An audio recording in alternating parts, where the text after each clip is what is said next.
Hello, beautiful kindred soul. I'm just sitting outdoors reading my wonderful magical book, Be Here Now. And it's by Meredith Gaston Masnata. It's called Be Here Now, Finding Peace and Joy in the Present Moment. So this chapter is about the magical light. And she says, notice the way light moves across water, revealing diamonds upon the ocean and reeds swaying sweetly together in riverbeds. Watch light potter through the canopy of a forest, dance through windows and across walls, move through objects of all kinds and caress your skin with its glow. How beautiful is that? Oh my goodness, I couldn't not share that with you. I thought the world has to know about these words. So I then started reflecting while I was sitting out here, and I thought, okay, I'm going to have a look at the light, and I'm looking at the garden. So I'm not looking at you, it's because I'm looking at the garden. And I could see the light dancing across the leaves where they create shadows. And so there's the shadow of the leaf which isn't in the light, and then there's the light touching the leaves, and it's super pretty because it just is. It's very pretty, and it helps me actually notice the subtleties of the beauty of nature when I'm actually looking at how the light falls over different parts of the leaves and the flowers, and the contrast between the light and the shadow is actually super pretty. It's really, really beautiful. And then I looked at the light that was over the little stone brickwork that's just above the water. And at first all I could see were the white stones that were laid across. And this is in my garden. And then suddenly, as though by magic, because I was finally paying attention, I could see the light dancing literally across the stones. And I can even see it happening right now. And it's creating so many interesting shapes that are literally running across the stones. And it's the most funniest thing, because you would just never notice it because you're not present to that level of detail.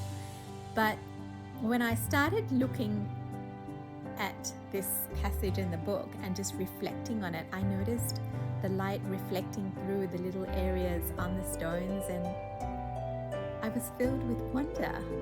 I mean, I wonder if when I was a kid, I actually noticed these things and then I just forgot to notice them. And how wondrous is it to see light dancing like that? And you can't see it unless you're really paying attention. And then I started looking at the shadows that the light was forming on everything else, like around the edge of the pool. It forms almost like a little rectangular shadow, and then there's the light. And that in itself, you might think, well, what's so fascinating about that? It's just shadows. But when you pay attention to it, it just changes your perception of everything that you're seeing. I mean, the leaves just look so much darker when they're in the shadow, and yet they look so bright when they're in the light. Isn't that in itself quite fascinating? I think I'd forgotten that it was fascinating.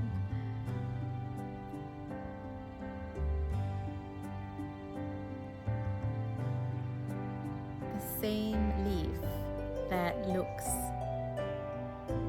exactly the same in light and looks exactly different in shadow.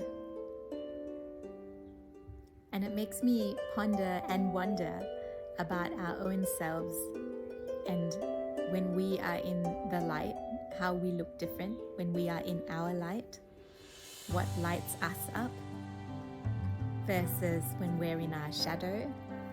And both are beautiful, and both need to be accepted exactly the way they are. But most of us perhaps experience a lot of our shadow self. And I think it's when we accept the shadow part of ourselves and embrace the light part of ourselves, the part that lights us up in joy and beauty and the magic and romance of everyday life.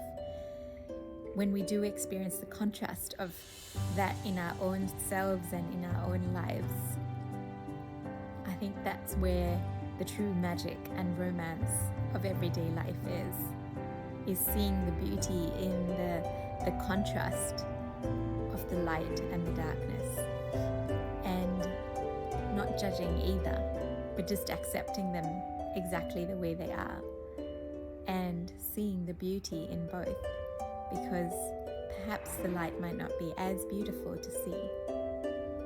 Perhaps, I don't know, this is just one of my musings, if we didn't have the contrast of the shadow.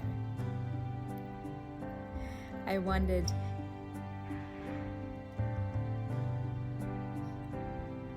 what that inspired for you, if anything at all. Sometimes maybe it doesn't even have to inspire anything. Maybe it's just a noticing of the fact that there's so much of magic and light around us all the time if we just opened our eyes to see. Thanks so much for joining me.